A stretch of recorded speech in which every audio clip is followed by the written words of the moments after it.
አይኖቻቸው የዓለም ውበትን ከልሎ በተጫናቸው ጨለማ ቢሸፈንም የእውቀት ብርሃን ለመጨበጥ የሚደክሙት አይነ ስውራን ተማሪዎች የየዕለት ህይወታቸው የጽናት ብቻ ሳይሆን የስጋትና የእንባ ጉዞ ነው። ለአካል ጉዳታቸው የማይራራውና ምቹ ያልሆነው መሰረተ ልማት በየእርምጃቸው የሚያደናቅፋቸው ሲሆን አደጋ ባፈጠጠበት መንገድ ላይ ህይወታቸውን ለማሸነፍ ብቻቸውን ይታገላሉ።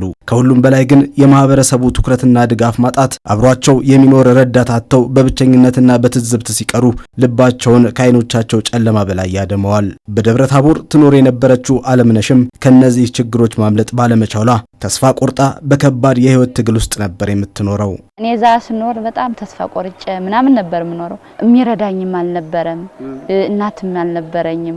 በቃ በጣም ተስፋ ቆርጬ ህይወቴ በቃ እኔ እንጃ ብቻ እዛ ለምንትን ለማለት በጣም ከባድ ሆኖብኝ ነበር። አለምነሽን የመሳሰሉ በርካቶች የወደፊት ብሩህ ተስፋቸውን በእጆቻቸው ጫፍ በሚዳስሷቸው የብሬል ምልክቶች ውስጥ ለማግኘት ሲታገሉ የሚያፈሱት የመረረው እንባ ማህበረሰቡ ለዘነጋውና ላላደመጠው ድምጽ አልባ ሰቆቃቸው ብቸኛው መተንፈሻቸው ነበር። አለምነሽ በዚህ ተስፋ አስቆራጭ ህይወት ውስጥ እያለች ግን የእሷን ብቻ ሳይሆን የብዙዎችን ታሪክ የሚቀይር ድምጻቸውን የሰማ እንባቸውን ያበሰ የዘመናት ጥያቄያቸውን የመለሰ ተቋም በቀዳማዊት እመቤት ዝናሽ ታያቸው ተገንብቶ ለአገልግሎት ክፍት ተደረገ። ይህንን ተቋም አይነ ስውራን ለሆኑ ውጤታማ ለሆኑ ተማሪዎች ከ9ኛ እስከ 12ኛ ክፍል እንዲማሩበት በክብርት በቀዳማዊቷ እመቤት በወይዘሮ ዝናሽ ታያቸው የተገነባ ነው። ስለዚህ ተማሪዎቹ ከሁሉም ክልሎች ተሰባጥረው እንዲመጡ ነው የተደረገው። በተሰጠው ኮታ መሰረት አጠቃላይ የምንቀበለው ተማሪ 312 ነው። እዛም ውስጥ ጾታ ስብጥሩን እኩል ለማድረግ ሞክረናል። አለምነሽም በክብርት ሼካ ፋጢማ ቢንት ሙባረክ የአይነ ስውራን አዳሪ ትምህርት ቤት ከ312ቱ እድለኞች መካከል አንዱ ሆነች። የተቆረጠው ተስፋዋ ተቀጠለ። ህይወቷ እንደ አዲስ ሀብሎ ጀመረ።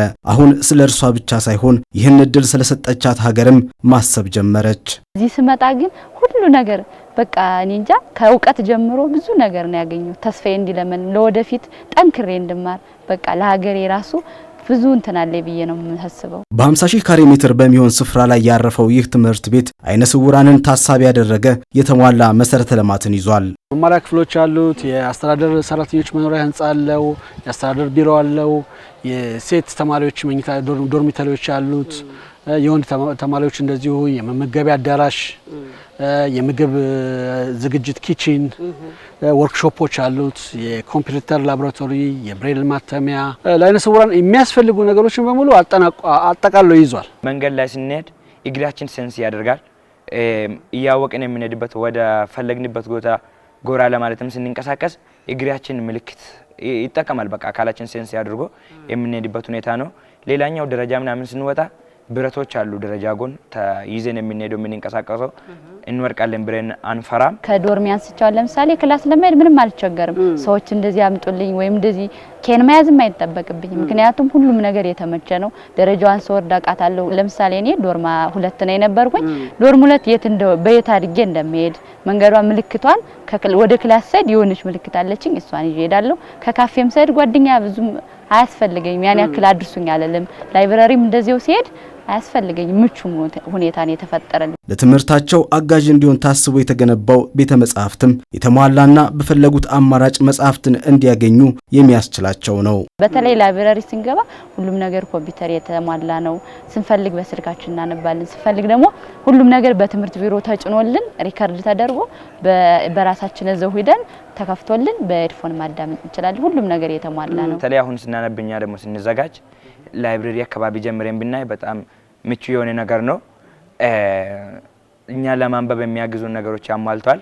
ብንፈልግ ኮምፒውተርም ለመጠቀም እንችላለን። ብንፈልግ የራሳችንን ደግሞ ያለ ርብሻ ገብተን የምናነብበት ሁኔታ ነው።